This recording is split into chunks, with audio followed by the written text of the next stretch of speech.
Tomorrow, and tomorrow, and tomorrow, if it were done, when 'tis done, then 'twere well it were done quickly.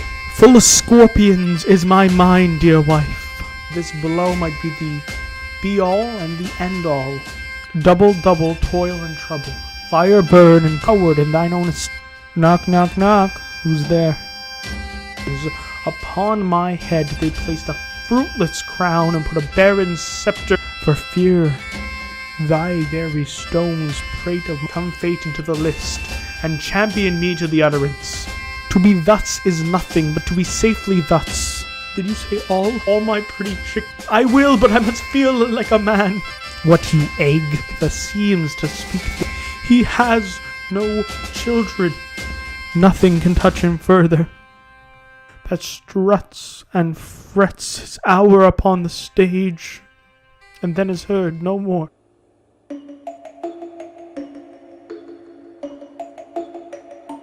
Bell invites me. It is done. Hear it not, Duncan, for it is a knell that summons thee to heaven or to hell.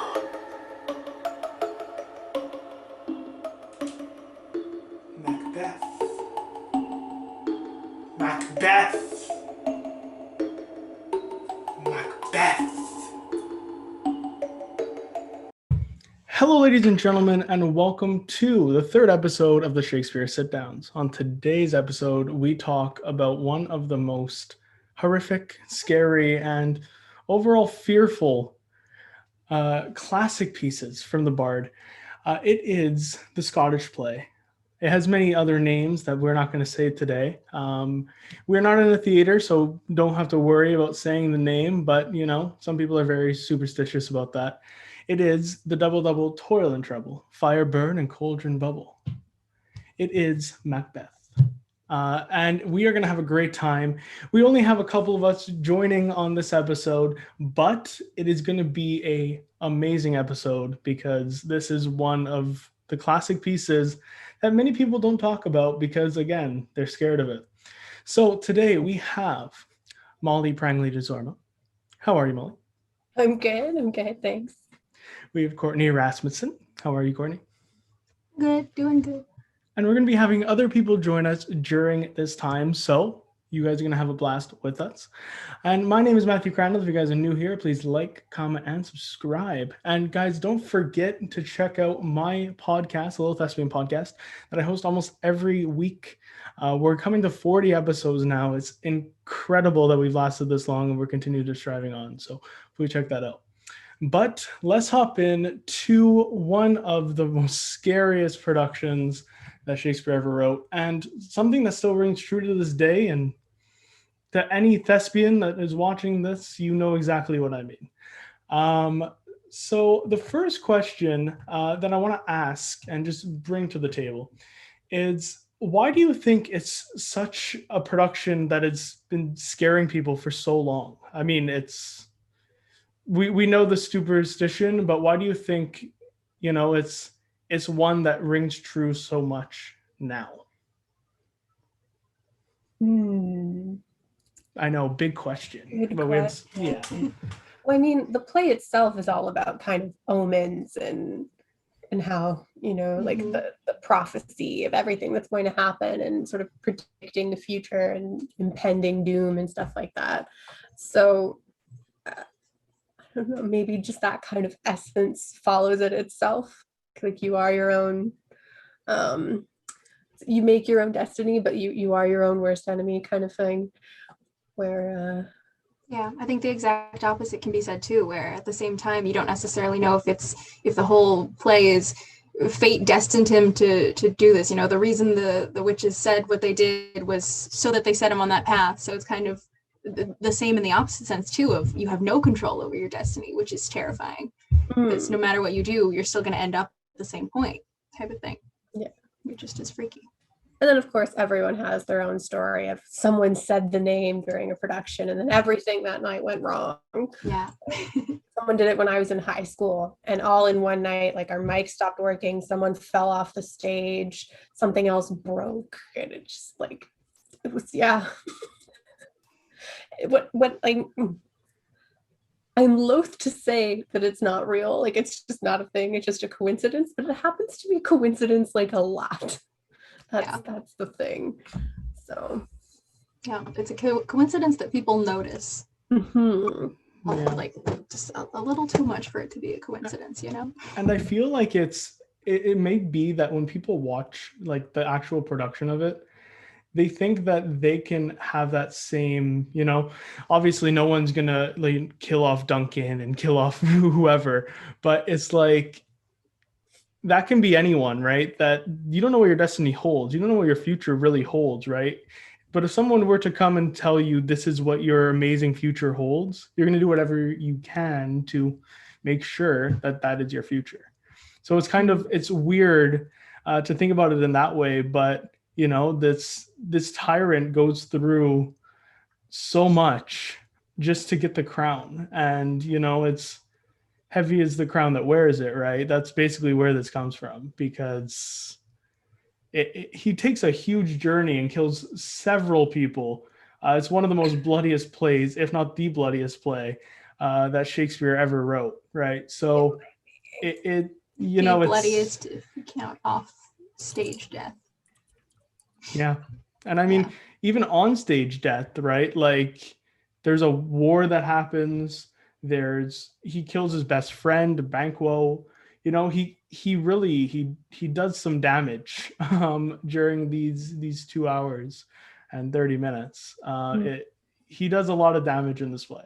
But you know, why do you guys think that like he needs to constantly like, you know, have this strive for more? I know that he wants to get the crown, but it seems like anyone who comes into his way, he's fearful of. And that's a huge topic in this play, is fear. He's scared, right? That like this person might find out, that person might find out, or that, you know, this person is, you know, in the way.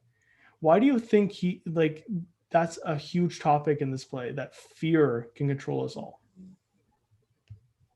Well, the truth will out, I think, is actually from this play. Isn't it that quote? The truth will out, where it's whatever misdeeds you have done, people will find out eventually. And of course, like, especially for Macbeth, if they found out that you killed the king and you like committed high treason, that's it for you. Goodbye. Good day, sir. So yeah, probably just mortal fear of his own thing. And yeah, just sort of guilt, like almost like the telltale heart, where it follows him over and over again, just like that constant reminder of you've done horrible things. I think there's sort of that thought as well of once he's committed the first act, right? It's just one more thing to cover it up. It's just one more thing over and over and over again. And then those keep adding up. And then it's just kind of a never ending tumbling rock. You know, once you get it rolling, you just can't stop. And it just keeps piling and piling and piling. And he gets more and more scared as he goes on, because even initially he never really wanted to do it. He was just like, let it play out. It'll be fine. And then of course, Lady Macbeth comes in and is like, no, stab him now, get rid of him early. And so he never really had that choice. He never really had the power, even throughout the entire play. Even when he was king, he had that fear of losing control because he never really had control to begin with. Yeah, that's a good point. Yeah. And that's the thing. Like, I really want to talk also about Lady Macbeth, because she's a huge factor in this play. Even though she's not even in Act 5, she is a huge factor that really corrupts, I think is a perfect word for her character. She corrupts Macbeth. And, you know, it becomes this thing that, you know, there's love and hatred between the two for sure. But what do you guys think of Lady Macbeth and her journey in this play? I think Lady Macbeth plays to both extremes of the emotional scale. She loves everything. She loves what she's doing, or she hates it. She doesn't have that in between. she doesn't pause to think about her actions. She knows what she's going to do, and she does it, and then she deals with the ramifications later, as of course we see with her guilty conscience finally catching up with her eventually. And I think that's sort of her position in the play, and her character type is very much a, like, you're in or you're out. Like that is her to a D. Does she die from miscarriage? Is that what happens? I think she kills herself. She miscarries, and then because she's lost the child and has the guilt, I think it's implied that she no longer wishes to be with the living. Right. Okay. I think it's always neat to like look at whenever sort of Shakespearean or Elizabethan era plays and stuff sort of decide to portray women as evil and like as the villain, and how that sort of plays out. And I think most of the time it is usually women who want power. And that sort of idea of like, if you overstep your bounds as you were as a woman, if you like go above your status, if you aim to be more than what you are supposed to be, then you're going to be punished for it. And I think that happens a lot in Shakespeare as well. Like in King Lear, his two daughters that want power, they like, you both die, you poison each other and die. Juliet, who just wanted a choice, was just like, nope. Bye, bitch. So like they talk about that a lot with Lady Macbeth, sort of in her own monologues, where she talks about like the milk of human kindness and stuff, and she has to sacrifice her femininity because she is going to be king. And so she is sort of like transcending that box that she's supposed to stay in, and is saying, well, I will sacrifice being a woman, I will give up my right to have any sort of warmth or kindness or children, and I will become royalty for it. And she pays the price, as we see later on. She dies, and her husband dies, and all of her friends die. Everybody dies. So yeah, there's always, I think, that aspect of showing what happens to women who decide to lift their head a little too high.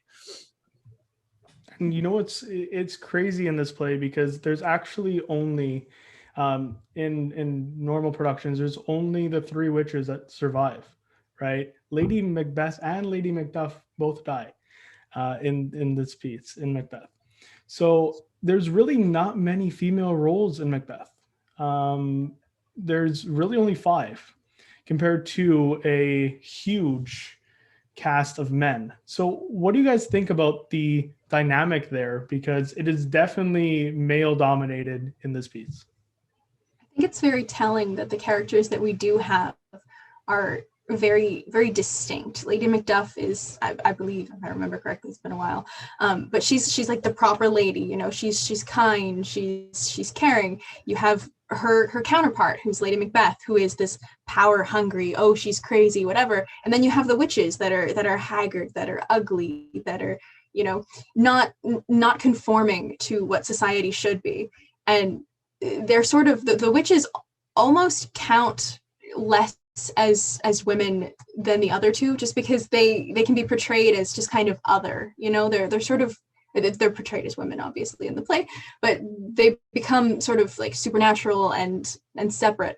And it kind of, I find at least that it plays more into the idea that women are only helpful when they're useful, type of thing. And the reason that like we can talk forever about, like how the witches are portrayed and how you see the looks of them portrayed. And I mean, the fact that they're called the Wayward Sisters or the Weird Sisters is telling enough.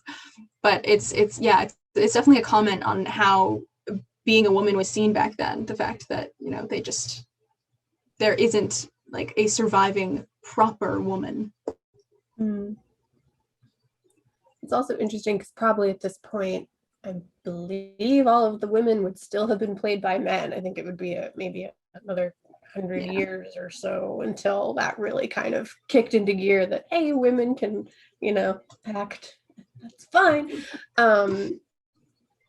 So, I mean, yeah, it adds sort of a little bit of an extra layer of being like, oh, Lady Macbeth wants to sacrifice her femininity, when it's like, but you're a dude. But then, of course, nowadays it's much more, everyone's much more accepting of sort of gender fluidity, and the fact that these like gender roles are very kind of like problematic and pose all sorts of issues and cause problems. But at that time, I don't think that they really sort of had those degrees of depth where, to them, if it was a play about power, then the main focus is going to be men, because women obviously can't like have that oomph, unless they are gods or witches, and then they sort of have this weird kind of power to predict the future and be strange and wickedly. But if it's sort of like that weird question at the end of the play again is, does Macbeth come to his own demise because of what the witches said, or is it because he chose to believe what they said? Like, do their words actually hold any power or not? And so I think that sort of idea of female power, especially in the show, is kind of like, it's not the focus, except for in that you have to be a witch or insane to have power, basically. That would be absolutely. At the same time too, with the idea of, does it affect it or not? In the end, it's just another way of taking away the power entirely, because depending on your view, you can say, yeah, you know what, it was entirely the witches, it was entirely Lady Macbeth. All of the problems in this play could be pinned on the women easily. It was the witches' fault for telling Macbeth. It was Lady Macbeth's fault for being so power hungry, regardless of the fact that it was only the men's actions, almost only the men's actions, that caused the problems directly. Macbeth was in the wrong place. Macbeth spoke with the witches. Macbeth told his wife. Macbeth committed the murders, and then goes on to like just be a tyrant and not care for his people as he should. And so it's sort of, Shakespeare gives readers the opportunity to blame everything on the women. Yeah, it's sort of almost of like, this is what happens when you listen to your wife, or when you listen to random women on the side of the road. Exactly. There's also a weird production too, in the way that we talk about power, and usually it's just okay, it goes on to the next person, and we have a character named Malcolm in this piece, of which is technically Duncan's son, right? He's the prince, but he doesn't get the crown until the end, once Macbeth is dead, and that usually doesn't happen in any other productions. And I want to talk about that. Why do you think this prince doesn't get this crown? Is it that he's weak? Or do you think it's just because Macbeth is so much, more elevated than he is? Because a huge topic in this piece is, the place of the air. Like, why exactly would people jump the line? Is a huge part of this piece as well.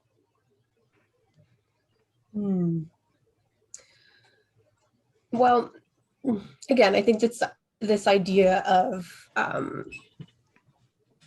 that the right way of things will come about eventually. Whoever is supposed to be there will end up being there, because being king is like, you are chosen from God. You are like selected by God to be the leader and the king of people. Like, you are a monarch, you're not elected or anything like that. So again, it's this idea of, if you are the intended heir to the throne, you will get there eventually. And religion is a very powerful motivator for a lot of people, surprisingly.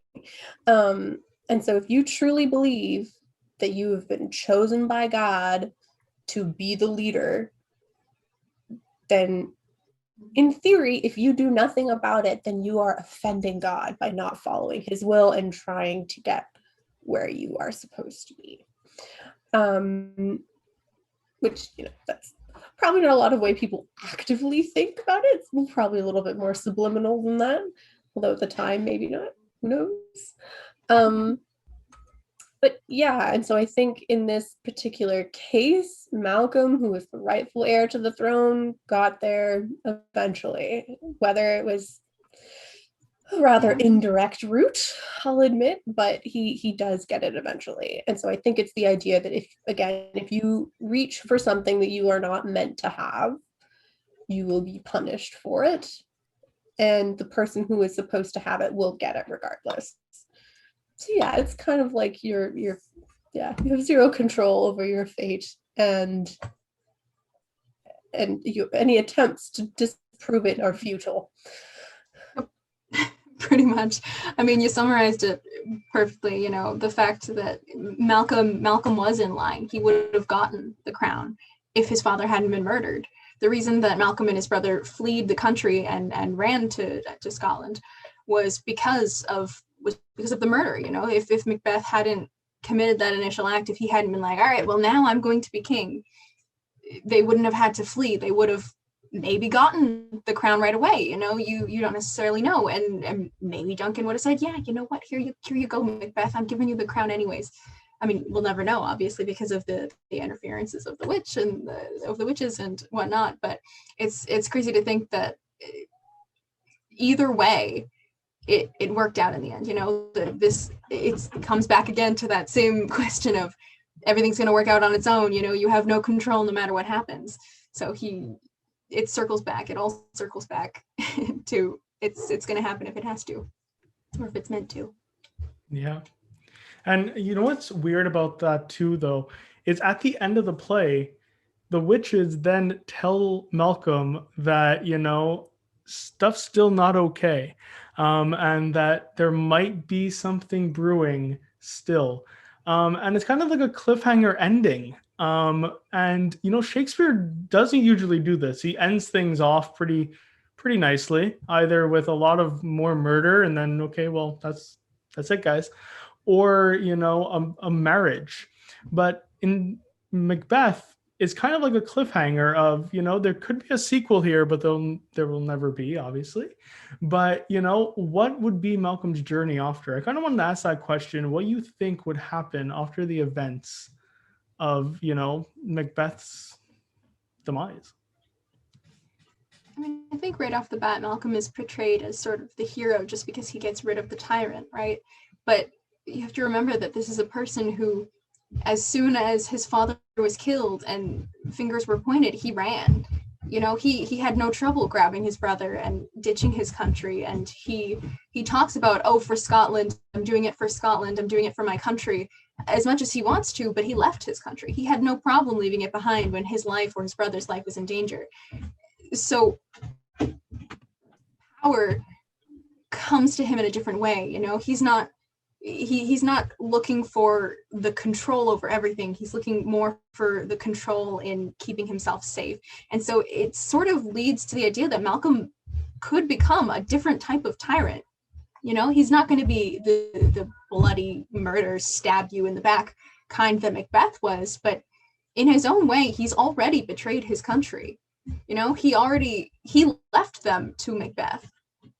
So in his own way, he's already down the same path. He could just as easily end up in the same place. Being royalty is rarely ever a boring affair. I think it's a fairly modern idea that monarchs will grow old and then their reign will pass on to someone else. That doesn't typically happen very often throughout history.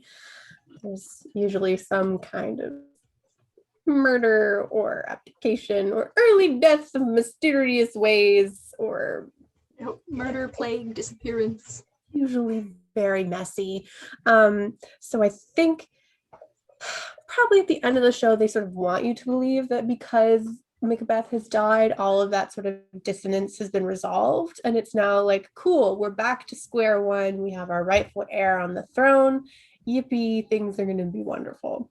If this were true, if this were real life events, then I reckon that there would probably be a lot more murder going on. People trying to sort of say that, oh, Macbeth was the rightful heir and you killed him, and so there'd probably be a rebellion, and it'd be very messy. It wouldn't be tied up. There's some irony. Whoa.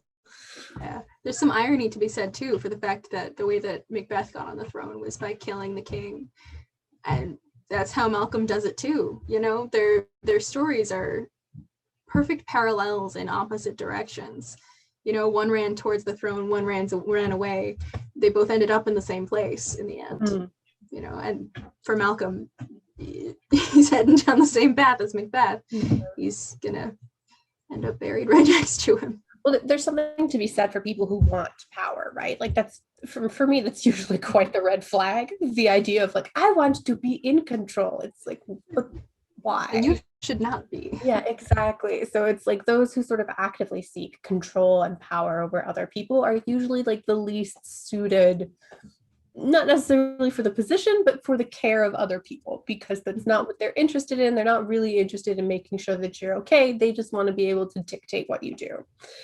And so then, yeah, maybe you're right. Maybe he is at the end of the day sort of a better suited leader because he didn't actively like seek out like, I must be the king. But yeah, it's still throne, it's still power hungry people. I mean, damn, how long did it take for England and Scotland to kind of, I won't say figure things out because they still haven't, but at least to sort of stabilize? It took a long trying time. to murder each other. Oh yeah, like Bloody Mary and then Mary Queen of Scots. Are those the same person? I think they are. Yeah. And then, of course, there's like the Monarch's Stone and, you know, William Wallace and all of that nonsense that's going on. So even if we're just looking at Scotland by itself, there is no smooth sailing for quite a while in history. And it's still not perfect. Like, they have a referendum a couple of years ago and it failed. They're trying to get out. They're like the Quebec of the UK, except they're better than Quebec because... Anyway, that's a different topic. Well, they're not Quebec, so yeah, you can. Yeah. I actually also want to ask about because there is one character that I feel like kind of is a complete polar opposite of Macbeth, and he actually is the one that sadly his family is completely slaughtered in this play, and that's Macduff. Macduff is the character that I would love to play because he truly goes through a journey that, you know, it's so sad of what he goes through because, you know, he flees too, like Malcolm does, but he knows and he says that, you know, Macbeth has done this, and then, you know, sadly his entire family is slaughtered right after that. So I want to talk to you guys about his journey because he goes and then slaughters Macbeth at the end from Malcolm's own doing. He fights on Malcolm's side. So why do you think this journey and this family dynamic that he has is such an important, I guess, thrust towards the end of the play and what happens to Macbeth come the end? Again, more consequences for not behaving the way that you should, for remaining silent in this case about like an evil that you know is committed, and yet you choose to avoid it and not talk about it. And as a consequence, your family is murdered. Dun, dun, dun.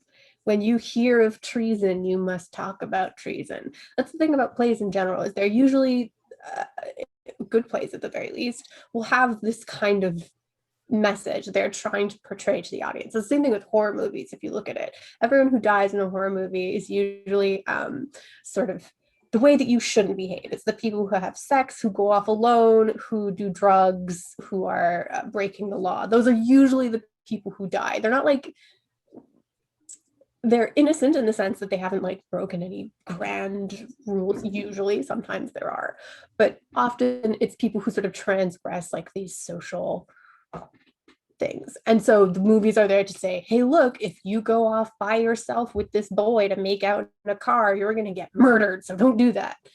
And so for Macbeth, it is, if you hear of treason and you don't say anything, your entire family is going to die. And I think that's a big thing about Shakespeare's tragedies in general, is he's always trying to tell you something, whether it's sort of political or not, but there are very often parallels with whatever was happening historically at the time when the like productions we sort of see were first being shown about. So. I mean, if you look at when this was written, I'm pretty sure this was one of the later plays. So it was right around the time, I don't know which number of Henry's. I think it was Henry the 7th, 8th. One of the, maybe I think Henry the 8th might have been too late. King Henry VIII was Elizabeth's father. So then it would have been 5th, maybe. I don't know. One of the kings, the King of England, whichever one it was. Macbeth was written after all of the Henry the 1 through 5, and the after Lear as well, I believe. Looking at my timeline, after Lear as well. So it's sort of like an amalgamation of all of these, you've got all of these kings, and you can't talk politically negatively about your own king, because that's just instant beheading.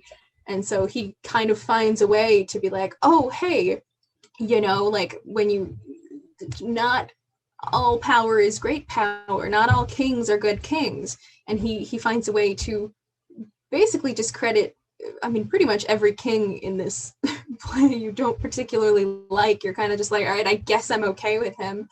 He doesn't portray a good image of the royal family.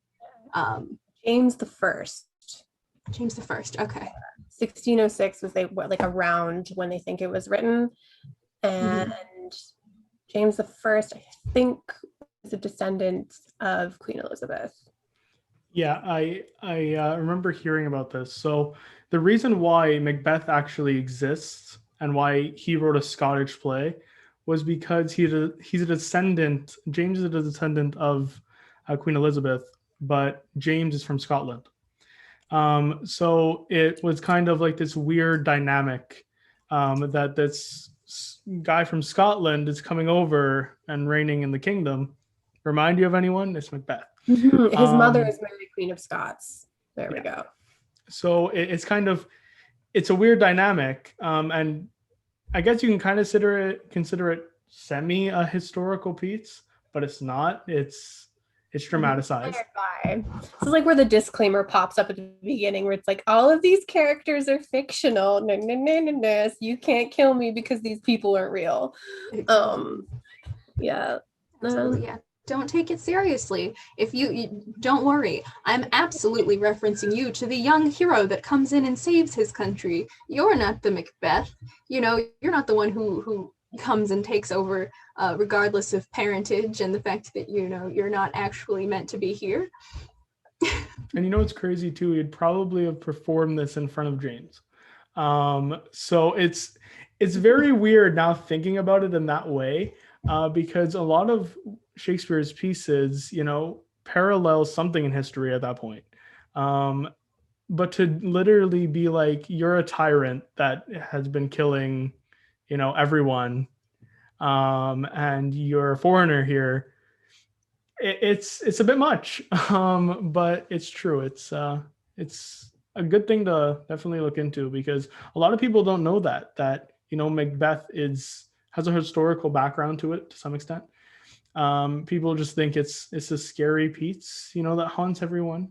But there's a lot to it. I actually want to ask too, what would be the character that you guys would like to play in this piece? Gender bent, go for it. Whomever you want to go for.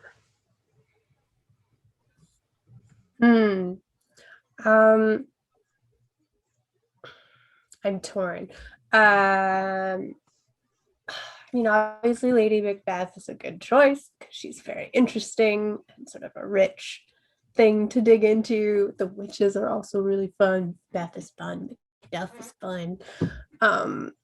My brother, he was in Andy Cook's production of Three Witches, and he was the messenger. And so his bit was that he would come onto the stage on a skateboard and then would get off the skateboard and go "Whip, whip," as if he was like locking the skateboard. So that was his thing. It was very funny. So maybe I also want to be the messenger and take after my brother, but I'm just biased on that one. But he owned it. It was good. There are no small parts. Yeah. Nice. Yeah, I would definitely want to play a witch. 100%. I think that they're some of the most fun characters in Shakespeare. You know, they have such liberty to basically take these speeches, and they're just having fun on stage. Like, that's what they're doing. They're toying with Macbeth. They're taunting him. They're running around singing and dancing. It's just a fun part to play, you know. And then they get to come in and be like all spooky and whimsical, and they have those both sides of the coin, you know. I think it'd be a nice part to play. Witches are always fun. They always have like this extra layer of like just like a little sprinkling of spice that you can kind of do whatever you want with. Unless, you know, you're going like very traditional, like, oh yes, we want sort of the Witcher kind of trot. Yeah, the long nose. But even that's hilarious and very amusing to do. But again, there's a very open interpretation of like how exactly do they look.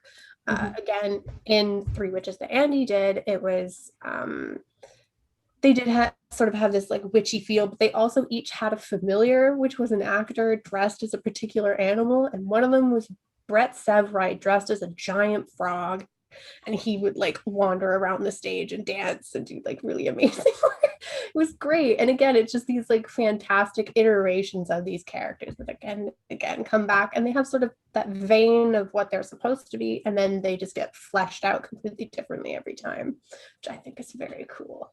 So yeah, okay, I decided I want to be a witch too. Be witches together, Courtney. Yeah. They really are like an amazing piece to this play that, you know, a lot of people, again, it's one of those things that can change in every production. I know in my production that I'm currently in, we have 6 witches. We don't have 3. So there's more of a like army dynamic to it, which is it's pretty cool. And my director is actually making them more pleasing to the eye, making them more pretty, and then over time making them look kind of off near the end of it.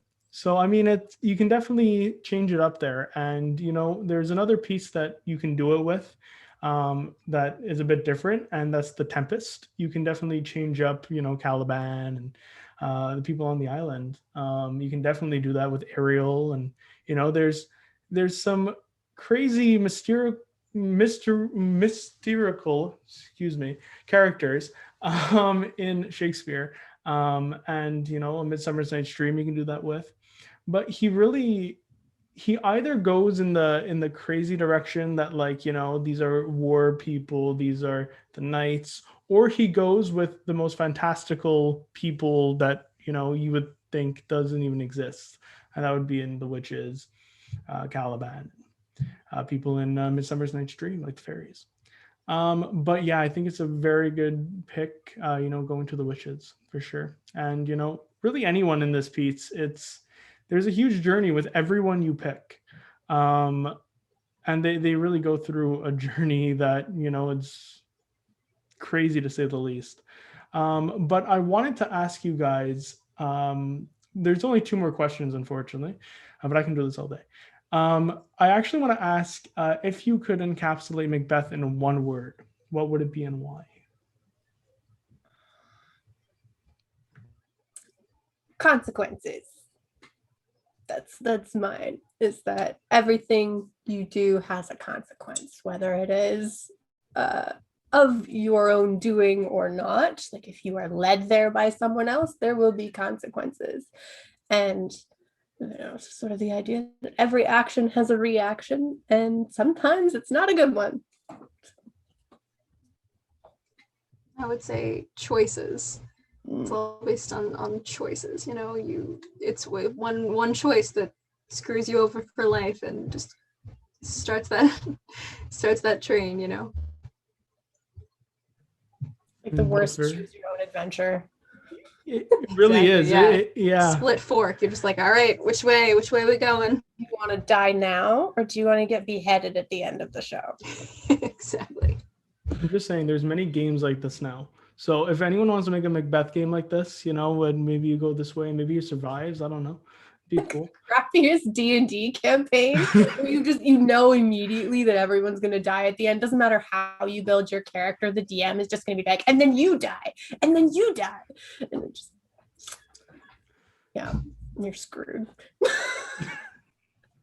That would be hilarious. And yeah, that would be so much fun though, because you know that everything you do is futile, so you could do absolutely anything. I throw muffins at the enemy. I try to seduce Malcolm. Yeah. That would be hilarious. Someone please make that. If there's any random game developer that's watching this for some reason, please do that.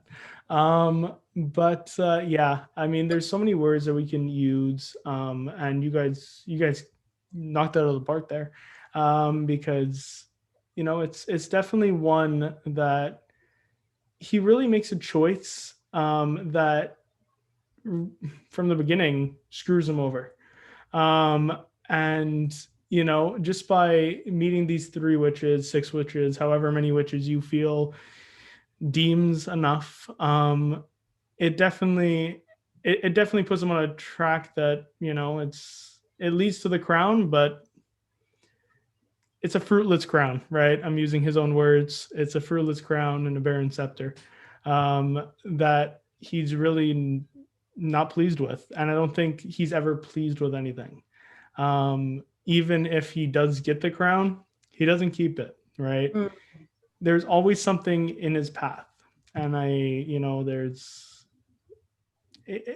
it's a crazy piece, and there's so much to talk about, guys, but we do have one more question, I guess, which is, what is your favorite line / quote from this play? And I know this always is a question that is hard to do, especially in this piece. There's so many quotable things that you hear, that you're like, oh, that came from Macbeth. No, it didn't.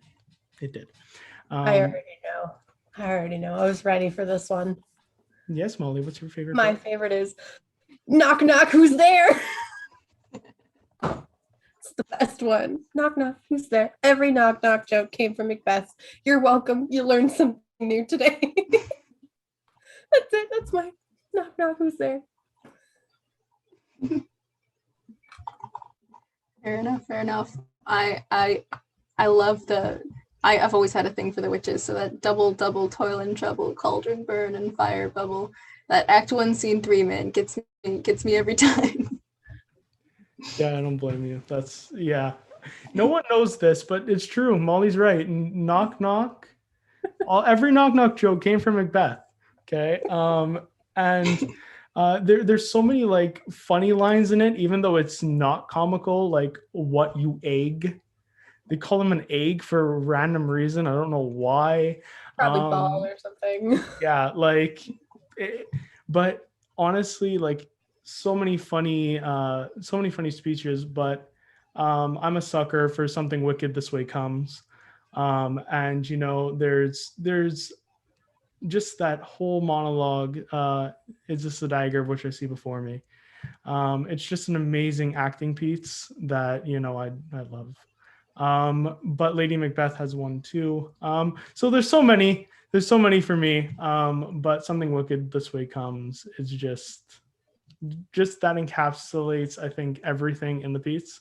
Because there's more to that speech, that he's kind of just, you know, they're saying how gloomy he is and how troublesome he is coming into the piece. So it definitely encapsulates it for me. Unfortunately, that is our time for today. I can do this all day. Like I said, it is an amazing piece, and you know, I love talking about this piece now that I am a part of it. And you know, it's one of those pieces that I think needs to get done more, even though it is scary and it is frightening. Do it in near Halloween. Why not? Really tempt fate on that one. Let's do a production of Macbeth on Friday the 13th. It'll be fine. We'll do it in October. Yeah. Got him. Get that Halloween missed opportunity on the Halloween full moon. That's true. Yeah, which one would be worse? Friday the 13th or full moon Halloween? Let's call. Let's call. It definitely is. It's a gloomy piece, but it's a piece that I think is going to ring true for so long. It already has, and we just have to produce it more. I know people are scared of it, and I don't blame you because there's many crazy stories, like Molly was saying. That it happens. It does happen, but we kind of have to grin and bear it when it comes to great pieces like this that aren't done enough. And Shakespeare isn't done enough, guys. I'm sorry, it's not. At least no one puts on the productions anymore. I know in Montreal. You don't have to pay royalties. Exactly. Yeah. True. On a budget, Shakespeare. Right? Like you can change anything in the piece. You want to know why? He's dead. He's been dead for so long. So why not? But yeah, thank you so much for being on, guys. It was great talking to you, as it always is. And yeah, so thank you all for watching. I usually put a quote here, but you know what? There's so many. I'm just gonna put a list like right here. Stop it, scroll by like Star Wars. Exactly. That's exactly what it's doing right now. But you guys have a great day, and we'll see you all on the next Shakespeare Sitdowns. Thank you so much, Molly. Thank you so much, Courtney. Bye, guys. You're very welcome.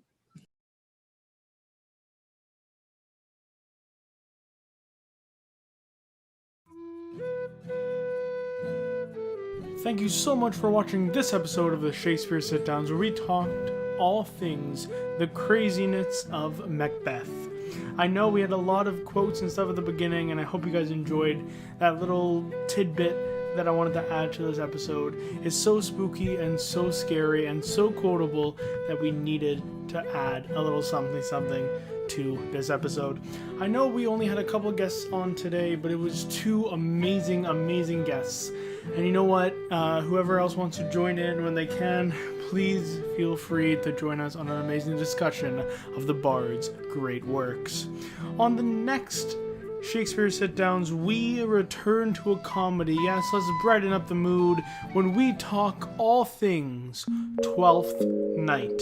Yes, it is a comedy indeed. It's pretty tragic of what happens in it, but it is a truly outstanding piece of art, and it needs to be talked about more, and we're going to do that on the next Shakespeare Sitdowns. Yes, episode 4 will be that of Twelfth Night. I'm also going to be letting you guys know very soon of what will be coming up with the Shakespeare Sitdowns as we move closer and closer with many more episodes coming soon.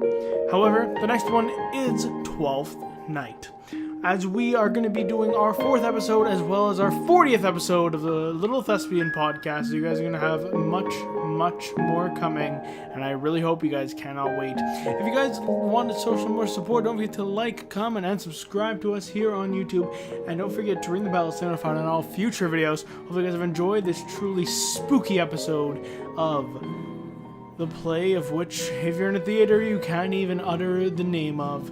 Yes, that of Macbeth. I am currently in a production of Macbeth, and I truly am adoring this amazing play. And it needs to be talked about more. So please, guys, start the conversation about the Scottish play itself, because if not, who knows, the prophecy might come to you, and someone might utter the words double, toil and trouble, fire burn, and cauldron bubble. We'll see you all on the next Shakespeare Sitdowns. This has been your host, Matthew Crandall. Thank you guys to always shine bright. We'll see you all on the next Shakespeare Sitdown.